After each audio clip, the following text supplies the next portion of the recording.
Well, hello. Hey, hello, you guys. Well, welcome to All Things Popcorn. Welcome to my channel. And I just want to say thank you for everyone that's going to join me tonight or is going to watch me on a replay. But tonight, I'm just going to give you a remix of episode 6 and episode 7. Okay. All right. So let's get into it. All right. So, episode 6. Tired. Okay. So this is right off the hills of Issa leaving the hospital and she run into Condola and Lawrence. That was hilarious. And in true Issa fashion, she goes up to she goes up to Lawrence and said, "Hey," and she asked to see the baby. She has to hold the baby, picked up the baby, and jump shot the baby. Fuck them kids. In true Issa fashion, okay? True. Oh my gosh, I got something on my hoodie. That's a damn shame. I hope y'all can't see it. Now it's gonna bother me.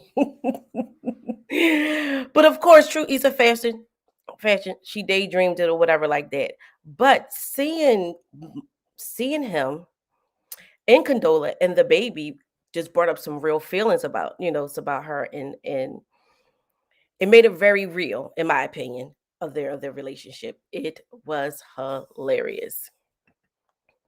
All right, so when you come in here, make sure that you like and subscribe. Make sure you put the popcorns in the chat. Put the popcorns in the chat because tonight is all things insecure. All right, so moving forward, she gets to see him as she going. Hey, hey, Regina. Hello.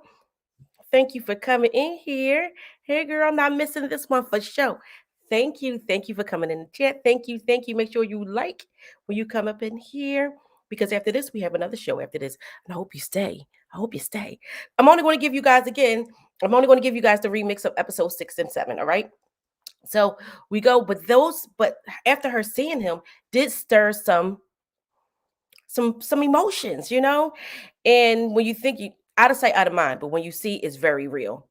Okay. And it allows you to see when you have to be faced with something real like that, it makes you sit back and be like, wow, am I really over it? Did I get through it or whatever? It's like a test. It's like a true test or whatever like that. So anyway, as we going forward, we did see Nathan. I'm gonna go ahead and remix to Nathan. Cutting one of his colleagues' hairs. Now, that's I don't know what they do over there on the West Coast, but I know over here in Philly, um, that's one thing a man is going to be faithful to is his barber, okay? And that's that they are faithful to their barber. So I kind of really um felt the way that Lathan did that. And of course, the barber went too far, calling him bipolar and saying he was crazy and all that stuff. They could have handled it differently, but I understand his frustration. You cannot do that. And it's not like they're going to lose business. They're going to come back. They're going to come back. That was his client. Okay. Hey, that's right. Put the popcorns in the chat. Yes. So that was crazy. All right. So after Issa get to see that, after we segue into I wanted to talk about that. That is so true fashion. Men are usually 98% committed, more committed to their barber than they are their partners. I'm just saying. Okay. And right, you agree. You agree, Virginia. Like men are very faithful to their barber. So I really do think that was a violation. That was a bad joint, as we would say in Philly. That was a bad joint that what Nathan did. Hey, Cat in the chat. Hey, boo. Hey. So now we're gonna go on and to see the segue into Issa and her assistant going out there. She's about to put something else together. She's seeing these young black creatives, and she goes to the store and was like, "Hey, I would like to showcase you on something going up. Is the block?" And they was like, "Oh, wait a minute, I know the block." And they was like, "Wait a minute, that's something that you do with Crenshaw." And she was like, "Yes, and I would love to have you and showcase your work." And they was all like, "Oh." And it's because I know for a fact And we all know why that they gave her the side eye and was like, never mind. It's because of social media. Crenshaw, threw her out there, said that she was a sellout and all those things. And that's the power of social media. When people say, social media is not it, no, social media has a huge presence today.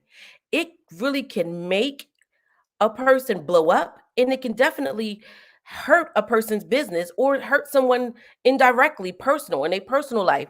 So that goes to show you the power of social media, because him tweeting those things really made her sit back and was like, wow, I really have some damage control, and I really need to confront this artist that I felt like I did him wrong. So with the going with that, she went over here and tried to give him an olive branch, and that was so funny because she had those daggone, I don't know, bakery. I don't know what kind of child.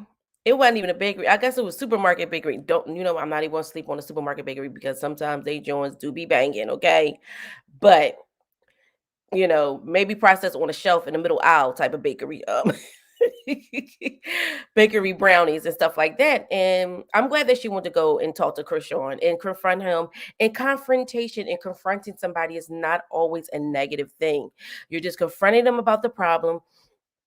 You're confronting them about the problem, and maybe we can hash these things to work it out, especially if you leave with understanding. Now, I love Kofi as the actor, but I don't like Crenshaw. But I see his position. I see his position, but did he have to blast her like that on social media? No. And she did send him a private text. She didn't blast him out in the open. She privately texted him, which it was unprofessional, however, but it wasn't, it was private. So, yeah. Right, Kat and chat. Social media is becoming more and more intertwined with actual reality. Listen, it's been like that, Cat in the Chat. It's been like that of the early stages of Facebook, when people was getting reconnecting with old friends, old lovers, all that stuff. People DMing each other, talking about, oh, this is the lost the love I ever have, cheating on spouses and all that stuff. Listen, social media has been like that. Listen, and it even heightened even more now that the Panty 19 is out, because we saw how influential and how in real time how people was getting checked for doing they wrongdoings, like barbecue Becky, etc., etc., etc. Okay. How so the power of social media, and I'm glad that she had to have that wake up call, because it was very necessary for her to talk to him, to talk to Crenshaw, you know. So thank you. Yes. So it was time. It was long overdue for her to talk to Chris Sean. And he told him, was like, with his shots being said, you know, you you tried to, you wasn't there for me, but that was his perspective. And that was very new. And I felt like she did go hard for him, but it may not have been the right way. I mean, he may not have supported her in the way that you want. Don't forget, this is very new for her too. And Issa is still insecure. But it still worked out for him. I said it was 50-50 for him. Either it was going to work for him, going rogue, or it was going to work for Issa. So anyway, they really didn't leave on bad terms, but they didn't leave on very good ones though. But and the little jab of him of integrity. I'm really not liking Chris Sean. I really don't. I'm really not liking him. I don't know, maybe because he's never mind. Anyway, but that still leads to her start thinking about things, like she's still trying to figure out, like, is this the right road, how to handle these things. And one thing is lingering, the issues that she saw Lawrence, the baby, and Condola together dealing with Crenshaw, and then she goes and talks to see Nathan. Nathan was so wrong. Nathan was so wrong. I'm still on Nathan, what I mean, taking that man's, cutting that man's. And the thing about that man's thing, cut his hair too. So, all right, we done moved on for that. We already discussed that men don't usually 98% of the time they do not cheat on a barber or whatever like that. So my thing here is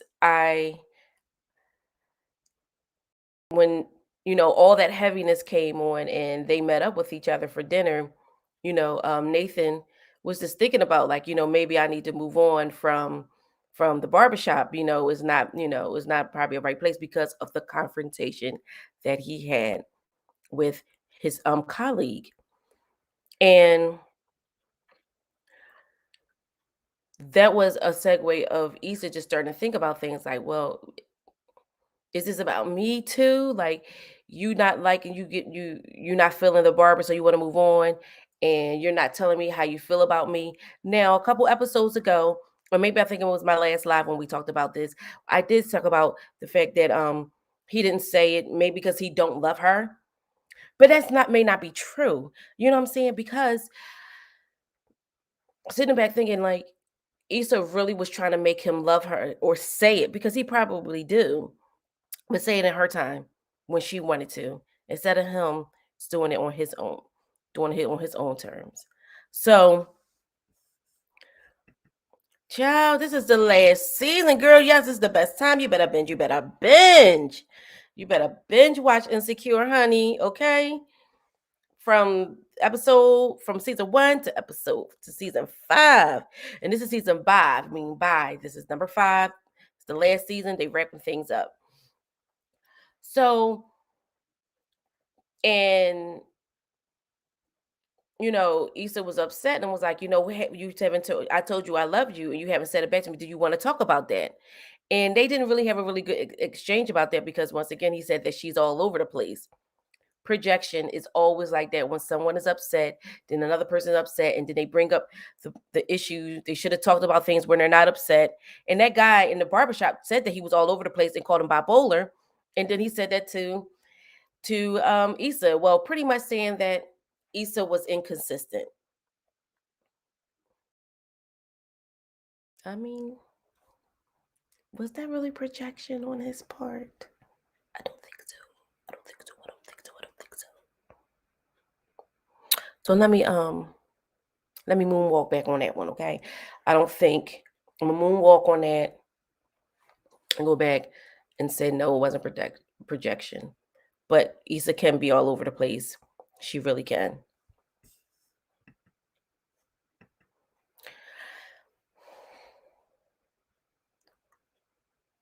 Yes, yes, the seasons are short. It's a 30-minute comedy show, okay? With some drama in it as well. So yeah, so it's only 30 minutes on HBO. Yeah, so it's only, so you can binge watch all of them in a matter of a week if you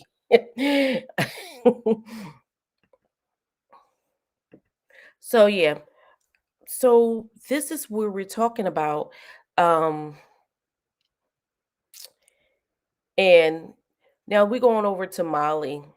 And this is Molly, checking on her mom, being worried. And this is how you can tell the dynamics of um Molly had been doing the work, because people at work even started seeing her differently over the course of the year.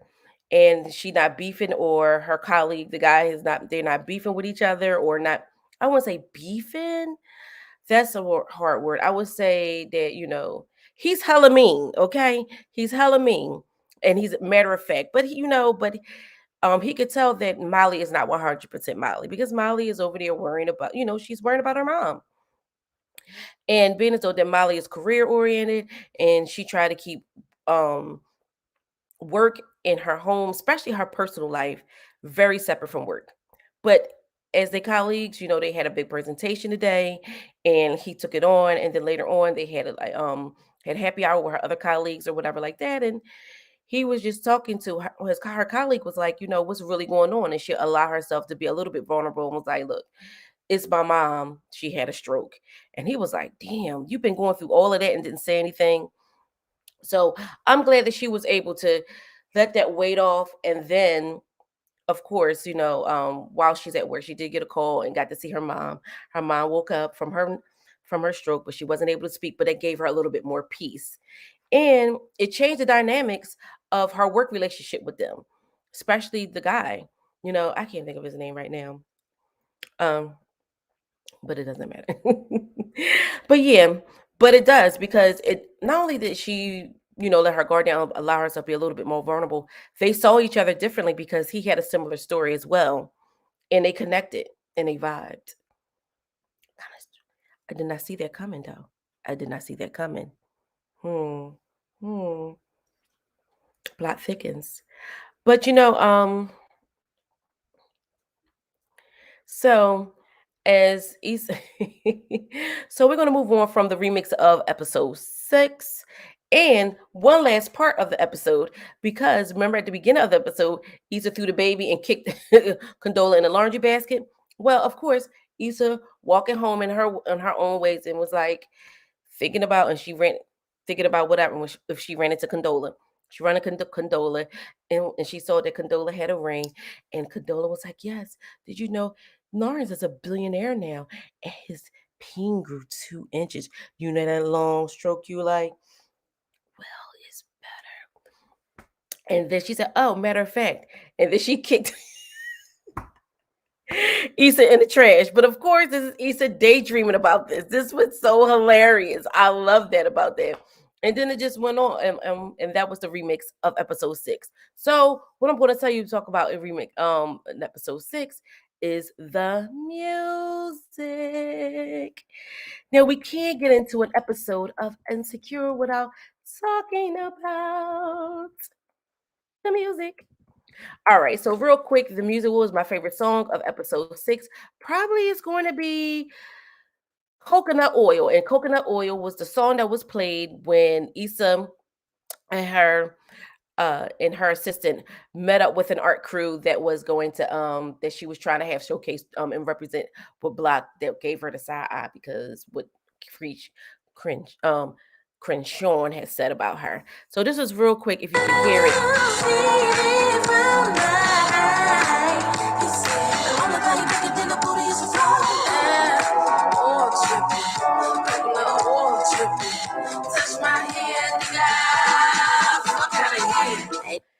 All right, so I'm gonna, I don't want to play too much of it, but and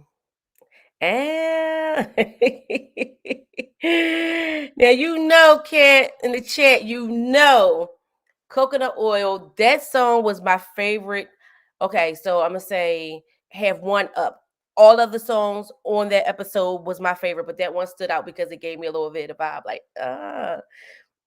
So let's go ahead and segue over to episode 7, y'all. All right. So as we go to episode 7, and episode 7 is chilling. Okay. All right. So I think this was a beautiful, beautiful, beautiful, beautifully filmed and executed episode. And why I say that is because it's nothing like your friends getting together, letting our hair down, and just having a good time and enjoying each other. So this episode was, chilling, okay? And it starts off with all the girls at the house vibing with Issa. Vibing with Issa. And yeah, vibing with Issa. And this goes to show you that as they was vibing with each other, it was like it was going to be a girls' night.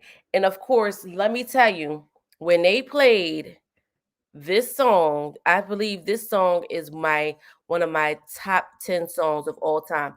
I don't care what anybody say, but I'm telling you, this song, well, it's my song, and I'm gonna say it with my chest out. This song is one of my favorite songs. All right, let me see if it'll work for me. Baby, won't you come take my pain away? Last night, I couldn't even get an answer. I couldn't find it, baby. I tried to call me, baby. Why would let me die? All I wanted you to tell me, baby, baby, baby, baby, baby, baby. So yes.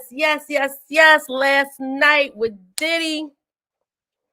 So the girls, they were all singing, they were smoking their herbal refreshments, having some drinks, just talking about everything.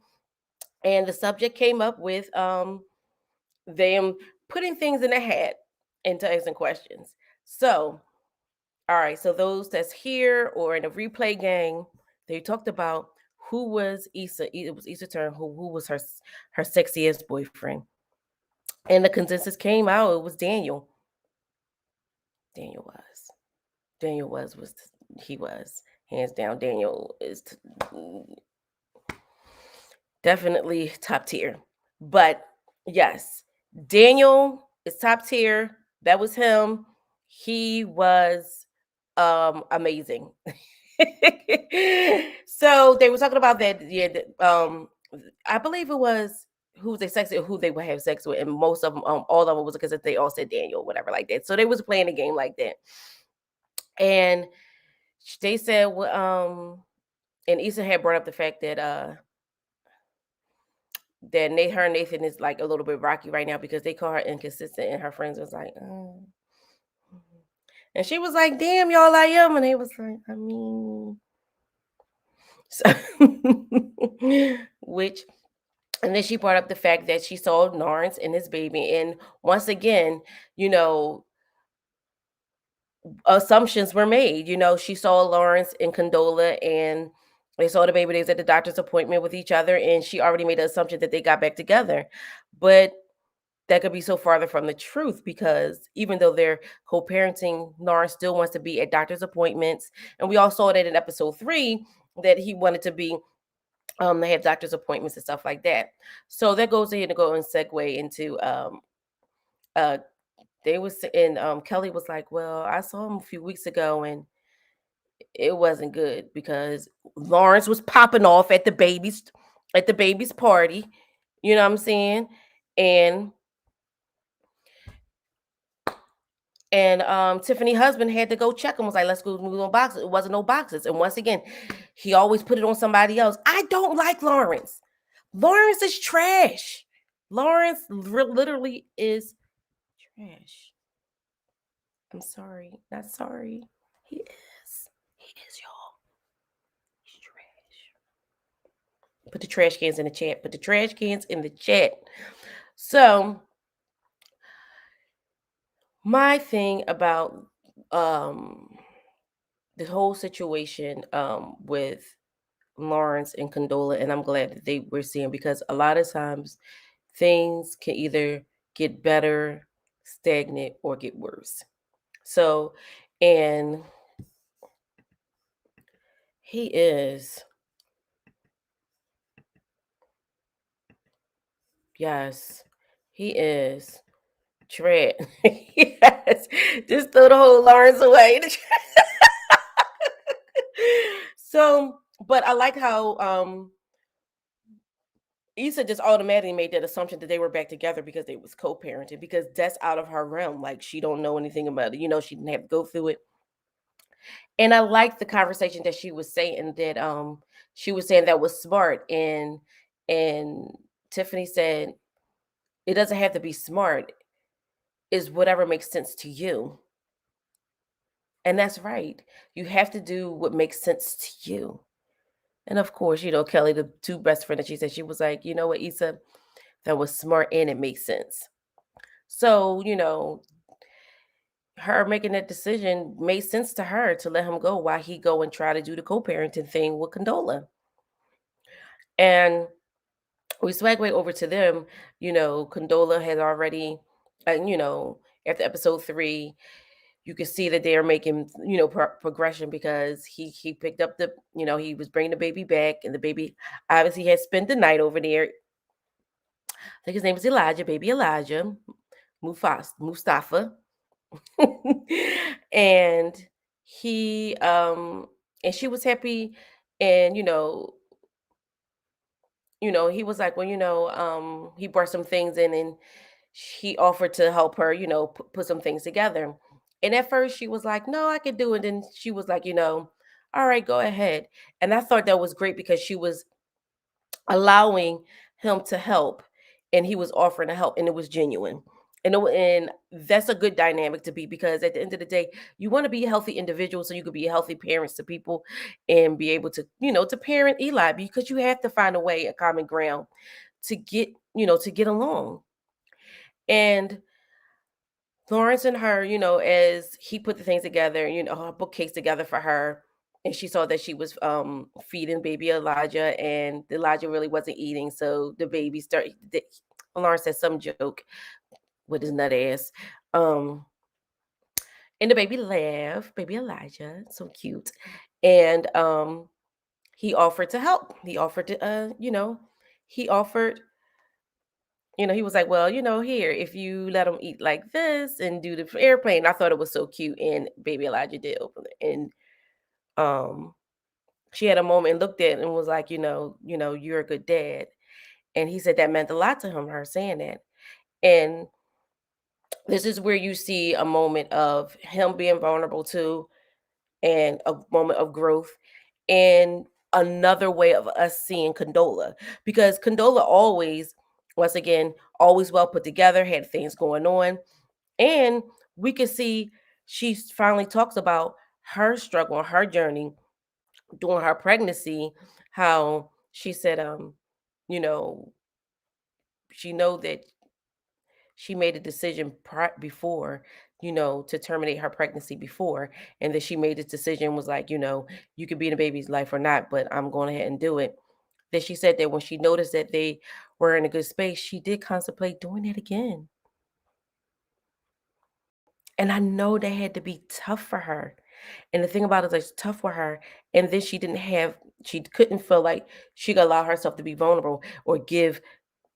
I feel like she was at a point in her life, like she wasn't going to give Lawrence the satisfaction of letting her know about her emotions and stuff like that. But this time, in this point, I felt like her sharing was allowing him to be in, to let her know that, it wasn't easy for her. And even though she's happy he's here, she did struggle with that, because he the one that said she blew up his life. But Lil Elijah blew up both of their lives. You know what I'm saying? Baby Elijah blew up both of their lives. Okay. So if you want to call a villain, it's sweet old baby Elijah. He's the villain in this episode. Okay. All right. Cute little villain. Cute little villain. We're gonna be a villain. Be cute like baby Elijah Mufasa. I mean Mustafa. See, he got me saying Mufasa.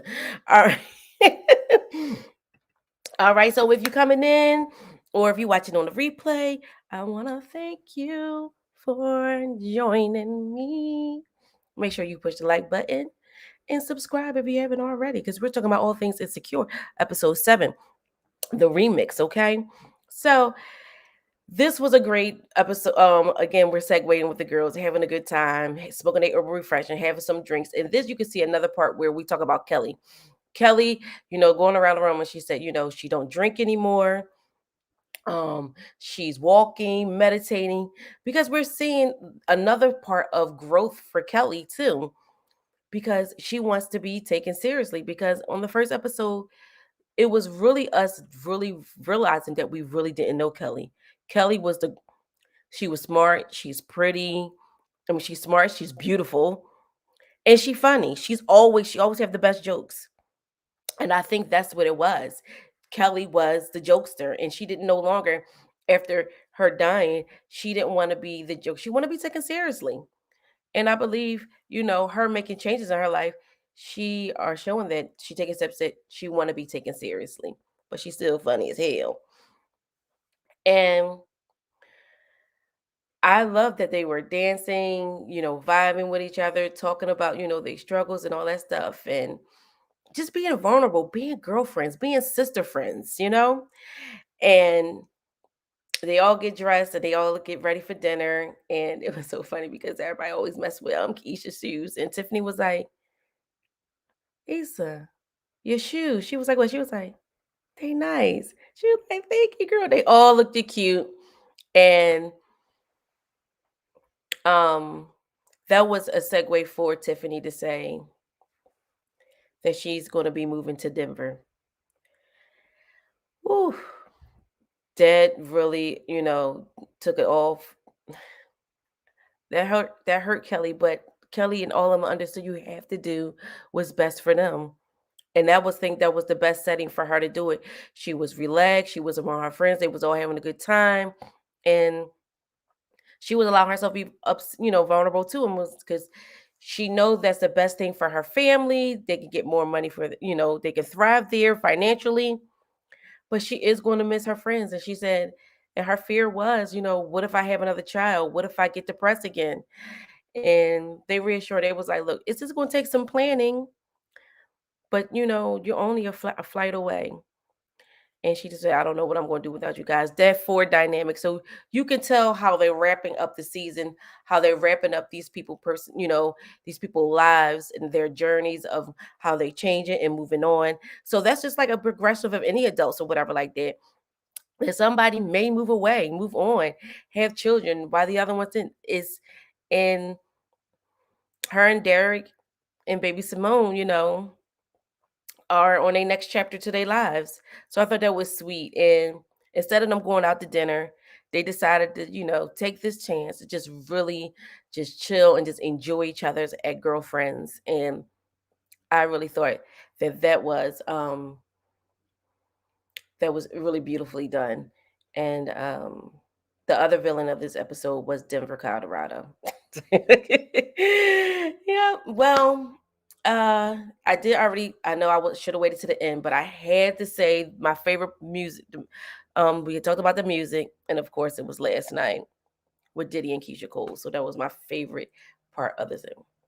Well, thank you for coming in and watching, listening to All Things Popcorn. We were talking about Insecure, episode 6 and 7. So just make sure that you yeah, it's the sisterhood moments for me. And the thing about, they were real sisterhood moments. Like they was almost as realistic as sisterhood moments can get. It really was. And it wasn't too heavy. Oh, before I go, how can I forget about they was getting high and everything like that? And then they was drunk texting. How Kelly gonna say she gonna DM Daniel Kalua and send him some titty? Yo, you gotta love Kelly. You gotta love Kelly. And then um Molly showing how vulnerable she was and how she made me like in her coworker. And it was so funny when they was all was a great moment when Issa took her phone and was like, all right, I'm gonna tell him that maybe we can hang out for drinks because I do look different outside my work clothes. And that was from You Don't Know My Name by Alicia Keys. That was so dope. I love that segue. But again, all right, guys, I gave you a half an hour. It was a remix of both episode 6 and 7 of Insecure. This is Popcorn with All Things Popcorn. And we talked about all things Insecure. We talked about the music. Of course, we didn't get too much into fashion. Lawrence is still trash. So is Crenshaw. Okay, maybe they can redeem themselves. I don't think. I think he can. I think he is probably a trash ass man, but he's probably a good ass dad. You know what I'm saying? I guess you can't. It's not Burger King over there. You can't have it our way. All right. So, but there you have it, you guys. I love you guys. Make sure you like, comment, share it. Hit the notification button because I'm going live in a few minutes. So I hope to see you soon. Thanks for cat in the chat. Thanks for joining me tonight. And I'll see you guys in a little while. So come back on over, okay? Yes.